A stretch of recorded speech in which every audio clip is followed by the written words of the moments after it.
Well, hey folks, Real Honesty with Tim Ritlin, and this is Which Was Worse episode 4, where I'm going to talk about revivals of ECW, namely WWE's attempt to revive ECW in 2006, and TNA Impact Wrestling Hardcore Justice 2010, and the stuff before and just after that.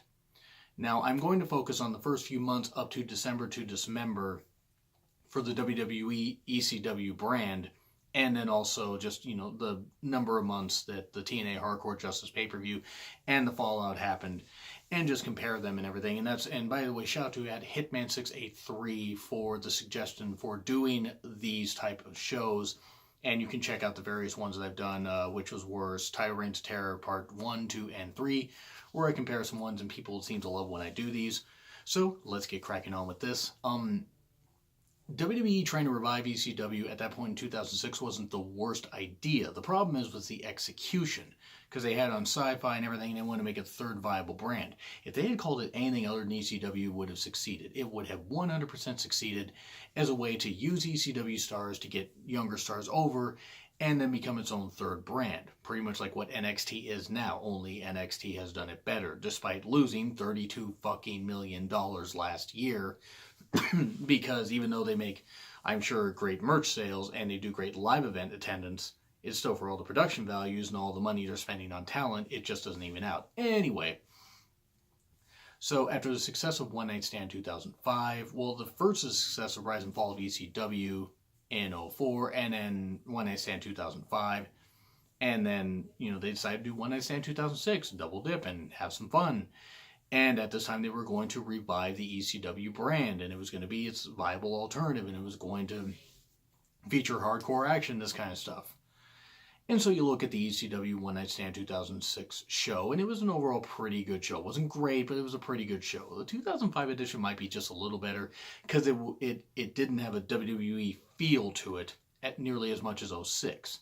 Because they had more of their hand, in the cookie jar and everything, and more of their hand in the pie, and trying to get all their guys over, and like, oh, hey, this is going to be our version of ECW.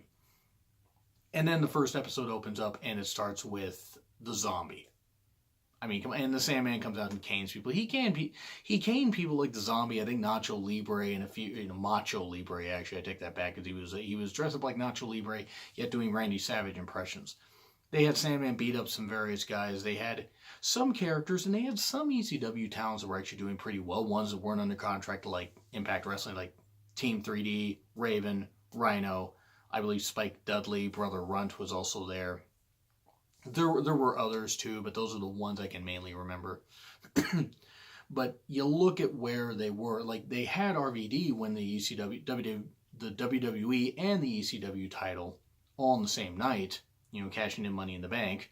Even thanks to Edge, he had a little bit of a run, but then got busted for pot possession. And that happened, and then you bring up, and then he had to lose the titles, and then you had Big Show win the title, which was absolutely ridiculous, 100% ridiculous. And Big Show actually had, if I'm right, a 5-month run with the title until he lost it to Bobby Lashley, which that was a great idea.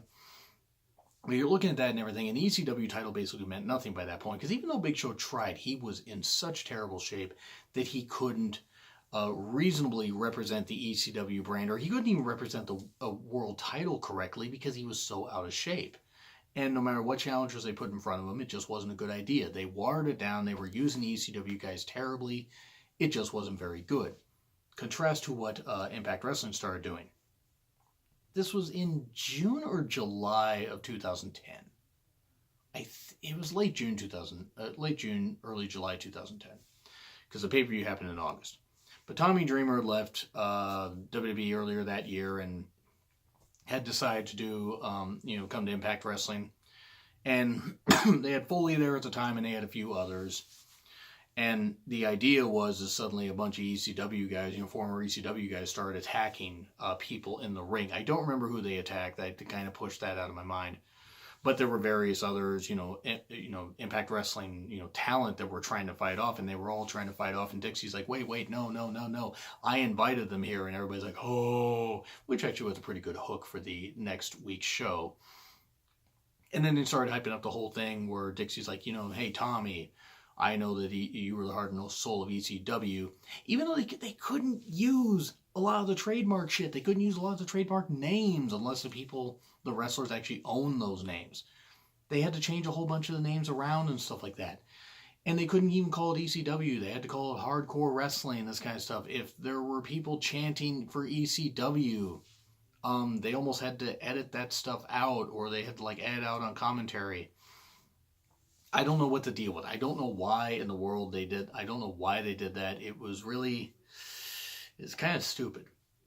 And the reason it was kind of stupid is because they didn't own any of the trademarks to it. There's nothing wrong with trying to do an ECW related show. But the problem is look at what WWE did. And WWE bastardized the whole thing and did it for profit and turned it into something that completely wasn't ECW. Even with Big Show as champion, that kind of stuff, I'm not saying it could have worked, but it should have worked if they used the veterans that they had to get some other talents over. And Tommy Dreamer was still there and stuff like that, but was being not used very well at all. And then they brought Kelly in, who, for all intents and purposes, tried her best, but just wasn't, that was not Extreme. Extreme expose. I mean, I love Layla, but no, that was not a good idea. And Brooke, nothing against Brooke. But they used, any guys that they brought up that they thought could be extreme weren't extreme. But looking at WWE, when they were using some of those guys still had shelf life left. RVD, Dreamer, Balls Mahoney to an extent. Sandman got a year run out of that. Sabu didn't have much left. But all those guys still had a bit left on their shelf life. Fast forward to 2010, and they're using guys that are more broken down. Older, and some they can't use their trademark, their names because they're trademarked. And you have to dance around all this stuff, and you can't call it ECW, you have to call it Extreme Wrestling and this. And it was going to be a train wreck no matter how good the performances were. And then you look at the production. Sure, WWE tried to make the ECW thing seem all great, because, all like ECW because they had the stages, the trademarks, the themes, the licenses, and all that. And okay, great. They didn't want to pay for Metallica to do Enter Sandman and stuff like that, but that's okay. They had Motorhead do it. A Motorhead dub, which actually the Motorhead dub of Enter Sandman certainly wasn't that bad. But WWE had their production, that kind of stuff. It was too well lit, and no matter how much they tried to darken it and make it like it was in a small arena, it wasn't, because it was taped right after SmackDown. It just wasn't very good. It really wasn't. But then you look at what Impact did. And this is not even me shitting on Impact, but trying to be different, they didn't make it seem like ECW. The weird blue lighting was odd. They did some good stuff with the commentary, I thought. I believe it was, if I remember right, it was Taz and what was it? Taz and Mike Tenay. And I think they might have had one other person on there. It wasn't very much. There wasn't very much to it. But the problem was, not even that the talents didn't try. Because they got New Jack on the damn show on TNA Hardcore Justice. But the thing is there was, without the trademarks, they couldn't really make it work. And then this was during the Hogan administration too, where nothing could get over, because Hogan had to get over. And that was the big problem. Even though some of them were really hard workers, and Stevie Richards still was in incredible shape even in 2010. I mean, and I'm not saying like the guy's like old, but the guy never seemed to get out of shape. He was in incredible shape and delivering some really great matches and some great performances. But coming out of Hardcore Justice, which by the way was a mess, the pay-per-view was a mess. So was December to Dismember, the lone ECW themed pay-per-view that WWE put on. Now, December to Dismember was worse than Hardcore Justice. I'm just going to say that right now. It was far fucking worse. As much shit as I gave Impact Wrestling for what they did with the production, my God, at least some of the matches delivered in comparison to whatever fucking shit Vince had Heyman, display. Vince and Heyman were going at war. Whatever shit Vince wanted to put on for December to Dismember was absolute garbage, except for Hardy's versus M&M, which was great. I almost said M2M, and I'm like, wait, that was a Swedish pop duo. That wouldn't have really worked. They made a couple really weird songs, including one on the Pokemon soundtrack. That was odd. Anyway, They also had the Extreme Elimination Chamber, which wasn't very good. Each guy had a weapon and everything, but they eliminated CM Punk too early. RVD was eliminated early. They took Sabu out of it and replaced him with Hardcore Holly, and I love Hardcore Holly, but the fans were already pissed off with the show anyway, not being that good. And yeah, December to Dismember was worse. Far worse.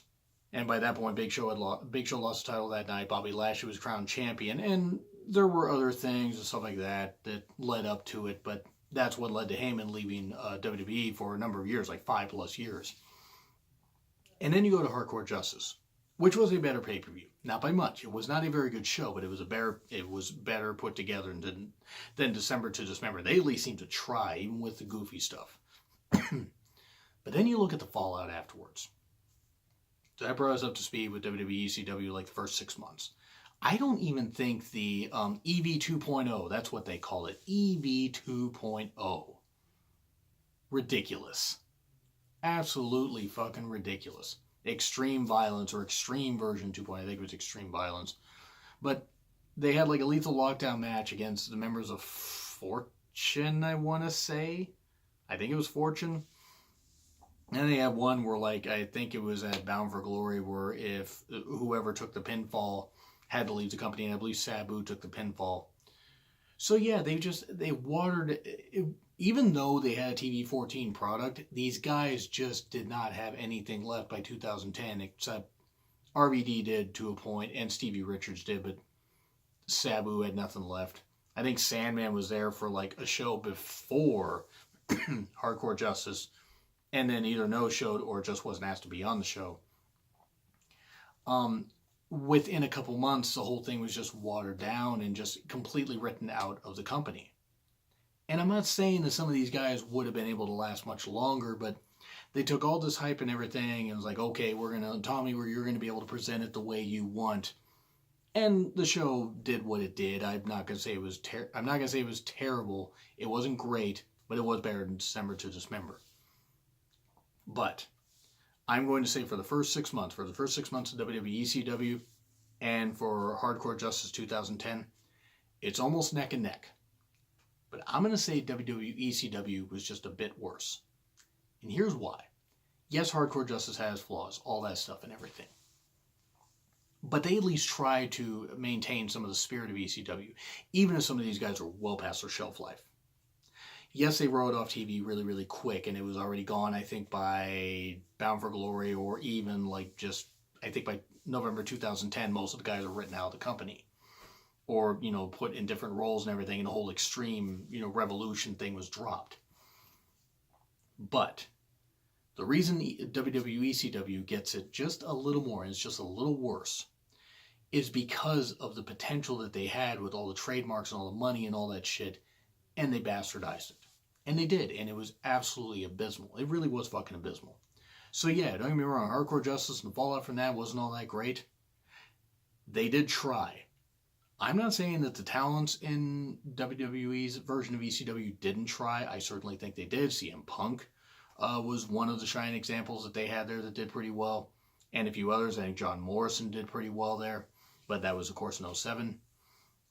There wasn't a lot of positives from ECW in WWE at first. Now, yes, they had a lot of talents come out of there. But by then it wasn't ECW. It wasn't. And there was no way to pretend it was ECW. So yeah, WWE's version of ECW was worse. Even though I recognize that there were flaws with Impact Wrestling's version of it, including Hardcore Justice, they tried to maintain the spirit of ECW. I don't think Vince ever wanted to do that. At least Dreamer seemed to understand, because he lived the damn thing and has still lived through it. So anyway, that's what I gotta say. Agree, disagree with what I said, like, share, comment, subscribe. Twitter link in the description. It's been Real Aussie with John Ritland. I'll be back with another Which Was Worse at some point. Watch out for that. I'll see you soon.